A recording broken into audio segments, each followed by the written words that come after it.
आणि आता बातमी आहे ती पुण्यातील तरुणीच्या आत्महत्या प्रकरणासंदर्भामधली याचिका मागे घेण्याच्या भूमिकेवरून हायकोर्टाने चित्रा वाघ यांना फटकारलं।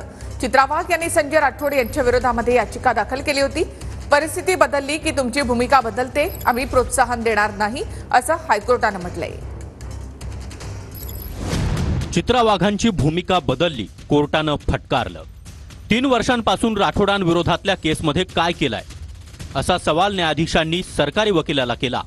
वकील म्हणाले की तरुणीच्या आत्महत्येवेळी राठोड नागपुरात होते। राठोडांच्या आवाजाचे नमुने घेतले, ते व्हायरल क्लिप सारखे होते पण जुळत नव्हते।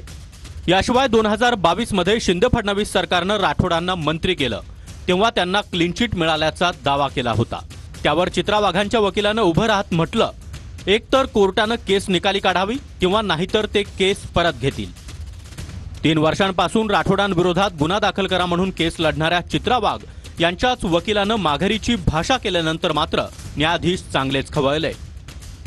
परिस्थिती बदलली की तुमची भूमिका बदलते। राजकारण करण्यासाठी जनहित याचिकांचा माध्यम म्हणून वापर केला जातो। कोर्ट काही राजकारण करण्याचा मार्ग नाही। तुमची भूमिका काय ते तुम्हाला स्पष्ट करावे लागेल, अशा शब्दात मुख्य न्यायमूर्ती देवेंद्र कुमार उपाध्याय आणि न्यायमूर्ती अमित बोरकरांच्या खंडपीठानं चित्रा वाघ यांच्या वकिलांना खडसावलं।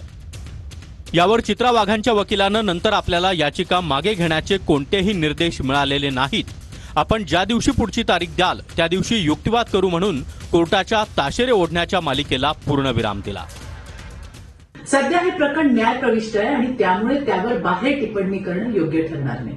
पण एक बाब या ठिकाणी स्पष्ट करू इच्छिते, ती म्हणजे मी हे प्रकरण मागे घेण्याच्या कुठल्याही सूचना माझ्या वकिलांना दिलेल्या नाहीत। उद्धव ठाकरेजी, ह्या संजय राठोडचा राजीनामा घ्या असं छाती ठोकून बोंब मारणारी चित्रा वाघ आज तोंडघशी पडली। तुमचा किती वापर करून घेतलेला आहे तुमच्या पक्षाने याचा थोडासा विचार करा आणि आता तरी आदरणीय उद्धव साहेबांवरती बोंबलणं भुंकणं, संजय राऊत साहेबांवरती बोंबलणं भुंकणं बंद कराल अशी अपेक्षा करते।